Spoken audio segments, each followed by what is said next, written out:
бізде қаржылық сауаттылық оқу келді. Бүгін біздің тақырыбымыз ақша қайдан келеді. Мақсаты балаларды ақша ұғымымен таныстыру, ақшаны үнемдеу, дұрыс жұмсау туралы қарапайым түсініктерді қалыптастыру, еңбек арқылы табыс табылатынын түсіндіру, ойын арқылы қаржылық сауаттылыққа деген құндылықтарды ояту, міндеттері тауар, дүкен, сатып алу орындарымен таныстыру. Біздер саяхатқа шығамыз. Бүгінгі саяхатқа адалдық дүкеніне баратын боламыз. Екінші барлық күнге адалдық дүкеніне баруға дайынсыз ба? Жақсы, ерте кетші. Олар бізге ақша не үшін берді? Қамен? Иә, не сатып алу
ақшаның түрлері тұр, иә?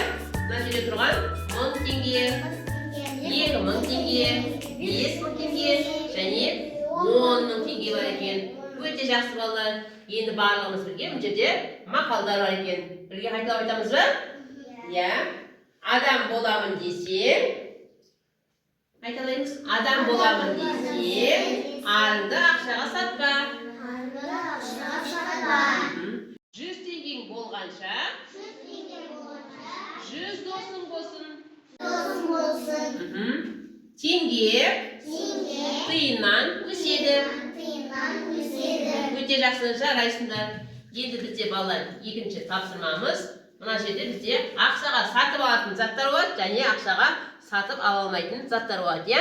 Соларды тауып мына жерден жапсыратын боламыз, иә? Жақсы, балалар, сендердің алдарында екі түрлі тапсырма тұр, иә? Біріншісі ақшаға сатып алатын заттар жапсырамыз мына екінші бізде ақшаға сатып ала алмайтын заттар жапсырамыз, иә? Алдарында мына лепешкамен тапсырмалар бар. Осының ішіне ала ойындар. Бірінші, нені сатып ала аламыз?